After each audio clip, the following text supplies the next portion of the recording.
Hi hello friends, ಎಲ್ಲರೂ ಹೇಗಿದ್ದೀರಾ? ಎಲ್ಲರೂ ಚೆನ್ನಾಗಿದ್ದೀರಾ ಅಂತ ಭಾವಿಸ್ತೀನಿ. ಪ್ರಾನ್ಸ್ ಬಿರಿಯಾನಿ ಮಾಡೋಣ ಬನ್ನಿ. ಏನೆಲ್ಲ ಬೇಕು ಇಂಗ್ರೀಡಿಯೆಂಟ್ಸ್ ಅಂತ ಹೇಳ್ತೀನಿ, ಮಾಡ್ಕೊಳ್ಳಿ ಮತ್ತು ನಿಮ್ಮ ಫ್ರೆಂಡ್ಸು ರಿಲೇಟಿವ್ಗೆ ತಿನ್ನಿಸಿ. ಇದಕ್ಕೆ ಬೇಕಾಗಿರೋ ಇಂಗ್ರೀಡಿಯೆಂಟ್ಸ್ ಏನೆಲ್ಲ ಇದೆ ಅಂತ ಹೇಳಿದ್ರೆ, ಇದಕ್ಕೆ ಹಸಿಮೆಣಸಿನ್ಕಾಯಿ ಒಂದು 8ರಿಂದ 10 ತೊಗೊಂಡಿದ್ದೀನಿ, ಮತ್ತು 3 ಈರುಳ್ಳಿನ ತೊಗೊಂಡಿದ್ದೀನಿ, 2 ಟೊಮೊಟೊ ತೊಗೊಂಡಿದ್ದೀನಿ. ಸೊ ಈರುಳ್ಳಿ ದಪ್ಪ ಸೈಜು, ಟೊಮೊಟೊನು ದಪ್ಪ ಸೈಜು. ಸೊ ಈಗ ನಾನು ಸೋಂಪು ತೊಗೊಂಡಿದ್ದೀನಿ, ಚಕ್ಕೆ, ಲವಂಗ, ಏಲಕ್ಕಿ, ಬಿರಿಯಾನಿ ಎಲೆ ಎಲ್ಲನೂ ಸೇರಿಸ್ಕೊಳ್ತಾ ಇದ್ದೀನಿ. ಮಾಡಲಿಕ್ಕೆ ತುಂಬಾ ಸುಲಭದ ರೀತಿಯಲ್ಲಿ ಮಾಡ್ಬೋದು. ನೋಡಿ, ಎಣ್ಣೆ ಹಾಕ್ಕೊಂಡಿದ್ದೀನಿ, ಮಸಾಲೆ ಎಲ್ಲ ಹಾಕ್ಕೊಂಡೆ, ಹಸಿಮೆಣಸಿನ್ಕಾಯಿ, ಈರುಳ್ಳಿ ಎಲ್ಲ ಹಾಕ್ಕೊಂಡು ಕಲಿಸ್ಕೊಳ್ಳೋದು. ಮತ್ತು ಟೊಮೊಟೊನೂ ಸೇರಿಸ್ಕೊಳ್ತಾ ಇದ್ದೀನಿ. ಟೊಮೊಟೊ ಸೇರಿಸ್ಕೊಂಡು ಬೇಗನೆ ಕಲಿಸ್ಕೊಳ್ಳೋಣ. ಟೊಮೊಟೊ ಚೆನ್ನಾಗಿ ಬೇಯಬೇಕು. ಸೊ ಇದನ್ನು ಚೆನ್ನಾಗಿ ಕೈ ಆಡಿಸ್ಕೊಂಡು ತಿರ್ಸ್ಕೋಬೇಕು. ಇದಕ್ಕೆ ಉಪ್ಪು ಹಾಕ್ಬಿಟ್ರೆ ಟೊಮೊಟೊ ಚೆನ್ನಾಗಿ ಬೆಂದೋಗುತ್ತೆ. ಮತ್ತು ಪುದೀನೂ ಸೇರಿಸ್ಕೊಂಡಿದ್ದೀನಿ. ಪುದೀನೂ ಕೈ ಆಡಿಸ್ಕೋಬೇಕು, ಆಗ ಕೈ ಆಡಿಸ್ತಾ ಇರಬೇಕು, ಇಲ್ಲದಿದ್ದರೆ ಸೀದೋಗುತ್ತೆ.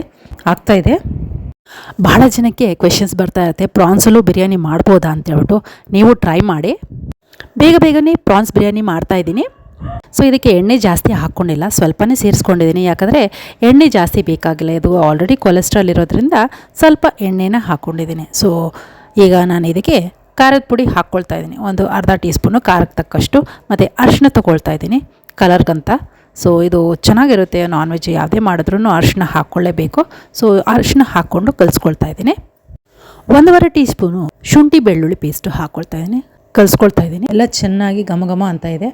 ಸೊ ಇದಕ್ಕೆ ನಾನು ಮೊಸರನ್ನು ಸೇರಿಸ್ಕೊಳ್ತಾ ಇದ್ದೀನಿ. ಮೊಸರು ಒಂದು 50 ಗ್ರಾಮ್ ಅಷ್ಟು ಇದ್ದರೆ ಸಾಕು. ಸೊ ಇದರಲ್ಲಿ ಸೇರಿಸ್ಕೊಂಡು ಕಲಿಸ್ಕೊಳ್ತಾ ಇದ್ದೀನಿ. ಬೇಕಾದರೆ ನೀವು ಪ್ರಾನ್ಸನ್ನ ಮಸಾಲೆ ಇಟ್ಟಿದ್ದೀರಲ್ಲ, ಅದರಲ್ಲೂ ಈ ಮೊಸರನ್ನ ಹಾಕ್ಕೊಂಡು ಕಲಿಸ್ಕೊಂಡು, ಮೊಸರು ಹಾಕ್ಕೊಂಡ್ರೆ ಸೀದೋಗುತ್ತೆ. ಸೊ ಅದರಿಂದ ನೋಡಿಕೊಂಡು ಬೇಗ ಮಾಡ್ಕೋಬೇಕು. ಪ್ರಾನ್ಸ್ ಬಿರಿಯಾನಿ ಮಾಡೋಕ್ಕೆ ಬರದೇ ಇದ್ರೂ ಈ ಥರ ಒಮ್ಮೆ ನೋಡ್ಕೊಂಬಿಟ್ಟು ನಾವೇ ಮಾಡ್ಕೋಬೋದು, ಬಹಳ ಚೆನ್ನಾಗಿ ಬರ್ತದೆ. ಇದಕ್ಕೆ ಕಲಿಸ್ಕೊಂಡ್ರೂ ತೊಂದರೆ ಇಲ್ಲ. ನೋಡಿ, ಇದೆಲ್ಲನೂ ನಾನು ಮಸಾಲೆ ಹಾಕಿ ಇಟ್ಟಿದ್ದೀನಿ. ಇದಕ್ಕೆ ಉಪ್ಪು, ಖಾರ ಮತ್ತು ಅರಿಶಿನ ಪುಡಿ ಎಲ್ಲ ಹಾಕ್ಕೊಂಡು ಕಲಸಿಟ್ಟಿದ್ದೀನಿ. ಸೊ ಅದನ್ನು ಇದರಲ್ಲಿ ಎಲ್ಲ ಬಿಡಿಯಾಗಿ ಹಾಕ್ಕೊಳ್ತೀನಿ. ಹಾಕ್ಬಿಟ್ಟು ಕಲಿಸ್ಕೊಳ್ಳೋದು. ಇದು ಅಷ್ಟರಲ್ಲೇ ಬೇಗ ಬೆಂದೋಗುತ್ತೆ. ಸೊ ನೋಡಿಕೊಂಡು ಮಾಡ್ಕೋಬೇಕು. ಇದು ಜಾಸ್ತಿ ಟೈಮ್ ಬೇಯಲಿಕ್ಕೆ ಜಾಸ್ತಿ ಟೈಮ್ ಹಿಡಿಯಲ್ಲ, ಬೇಗನೆ ಆಗುತ್ತೆ. ನಾವು ಮೊಟ್ಟೆ ಬಾಯ್ಲ್ ಮಾಡ್ತೀವಲ್ಲ, ಅಷ್ಟು ಪ್ರಮಾಣ ಆದರೆ ಸಾಕಾಗುತ್ತೆ. ಆಗ್ತಾಯಿದೆ. ಇದಕ್ಕೆ ಉಪ್ಪು ಸೇರಿಸ್ಕೊಳ್ತೀನಿ. ಯಾಕಂದರೆ ಆಲ್ರೆಡಿ ನಾವು ಉಪ್ಪು ಪ್ರಾನ್ಸ್ ಮಸಾಲೆ ಮ್ಯಾರಿನೇಟ್ ಮಾಡಿದಲ್ಲ, ಆಗ ಹಾಕ್ಕೊಂಡಿದ್ದೆ. ಸೊ ಈಗನೂ ಸ್ವಲ್ಪ ಹಾಕ್ಕೊಂಡೆ ಉಪ್ಪು. ಸೊ ನೀರು ಅಳತೆ ಪ್ರಕಾರ ತೊಗೋಬೇಕು. ನಾನು ಅರ್ಧ kg ಪ್ರಾನ್ಸ್ಗೆ 1 ಗ್ಲಾಸಷ್ಟು ಅಕ್ಕಿ ಹಾಕ್ಕೊಳ್ತಾ ಇದ್ದೀನಿ, 2 ಗ್ಲಾಸಷ್ಟು ನೀರು ಸೇರಿಸ್ಕೊಳ್ತಾ ಇದ್ದೀನಿ. ಸೇಮ್ ಪ್ರಮಾಣದಲ್ಲಿ 2 ಗ್ಲಾಸು ನೀರು ಸೇರಿಸ್ಕೊಂಡೆ. 1 ಗ್ಲಾಸ್ ಅಕ್ಕಿ ಇದ್ದರೆ 2 ಗ್ಲಾಸ್ ನೀರು.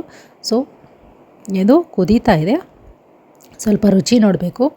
ನೋಡಿದ್ದಾದಮೇಲೆ ಉಪ್ಪು ಖಾರ ಸರಿ ಹೋದರೆ, ಈ ನೀರು ಕುದೀತಾ ಇದೆ. ಸೊ ಅಕ್ಕಿನ ನಾನು ತೊಳೆದು ಇಟ್ಕೊಂಡಿದ್ದೀನಿ. ಸೊ ಅದನ್ನು ಇದರೊಳಗಡೆ ಸೇರಿಸ್ಕೊಂಡು ಕಲಿಸ್ಕೊಳ್ಳೋದು. ಸ್ವಲ್ಪ ಧನಿಯಾನೂ ಸೇರಿಸ್ಕೋಬೇಕು. ತೊಳೆದು ಪಕ್ಕಕ್ಕೆ ಇಟ್ಕೊಂಡಿದ್ದೀನಿ, ಅದನ್ನೇ ಸೇರಿಸ್ಕೊಳ್ತೀನಿ. 1 ಗ್ಲಾಸ್ ಅಕ್ಕಿ ಆದರೆ 2 ಗ್ಲಾಸು ನೀರಾಗುತ್ತೆ. ಸೊ ನಾನು 2 ಗ್ಲಾಸ್ ನೀರು ಹಾಕ್ಕೊಂಡಿದ್ದೀನಿ ಆಲ್ರೆಡಿ.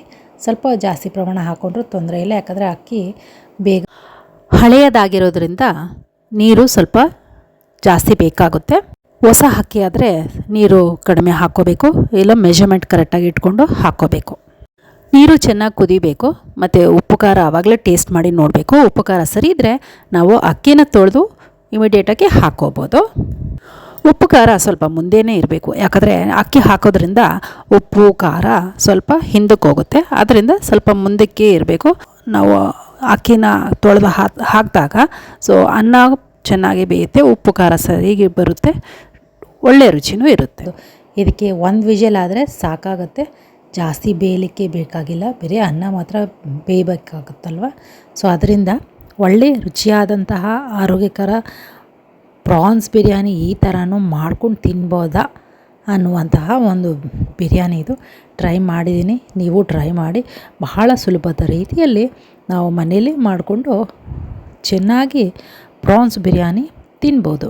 ಸೊ ಒಳ್ಳೆಯ ಆರೋಗ್ಯಕರವಾದಂತಹ ಬಿರಿಯಾನಿ ನಾನು ಮಾಡಿ ನಿಮಗೆ ತೋರಿಸಿದ್ದೀನಿ. ನೀವು ಈ ಬಿರಿಯಾನಿ ಕುಕ್ಕರಲ್ಲಾದರೂ ಮಾಡ್ಬೋದು. ಇಲ್ಲ ಪಾತ್ರೆಯಲ್ಲೂ ಮಾಡ್ಬೋದು. ಇದು ಮೆಜರ್ಮೆಂಟ್ ಗ್ಲಾಸು. ಇದ್ರ ಪ್ರಕಾರ ನಾನು ತೊಗೊಂಡಿರೋದು 1 ಗ್ಲಾಸ್ ಅಕ್ಕಿ ಆದರೆ 2 ಗ್ಲಾಸ್ ನೀರು ಹಾಕ್ಕೊಂಡಿದ್ದೀನಿ. ಸೊ ನಂದು ಹಳೆ ಅಕ್ಕಿ ಆಗಿರೋದ್ರಿಂದ 2.5 ಗ್ಲಾಸು ನೀರು ಸೇರಿಸ್ಕೊಂಡಿದ್ದೀನಿ. ಒಬ್ಬೊಬ್ಬರು ಒಂದೊಂದು ಥರ ಬಿರಿಯಾನಿ ಟೇಸ್ಟ್ ಇರುತ್ತೆ. ಸೊ ಒಂದೊಂದು ಕೈಗೆ ಒಂದೊಂದು ಥರ ರುಚಿ ಬರುತ್ತೆ ಬಿರಿಯಾನಿ. ಸೊ ಒಳ್ಳೆ ರುಚಿಯಾಗಿರುವಂತಹ ಒಂದು ಬಿರಿಯಾನಿ ನಾನು ಮಾಡಿ ಕೊಡ್ತಾಯಿದ್ದೀನಿ. ನಿಮಗೆ ಈ ವಿಡಿಯೋ ಇಷ್ಟ ಆಗಿದೆ ಅಂದ್ಕೊಂಡಿದ್ದೀನಿ. ಸೊ ಈ ರೆಸಿಪಿ ಇಷ್ಟವಾದಲ್ಲಿ ಲೈಕ್ ಮಾಡಿ, ಕಮೆಂಟ್ ಮಾಡಿ, ಮತ್ತು ಸಬ್ಸ್ಕ್ರೈಬ್ ಮಾಡ್ಕೊಳ್ಳಿ, ಮತ್ತು ಬೆಲ್ ಐಕನ್ ಆನ್ ಮಾಡ್ಕೊಳ್ಳಿ.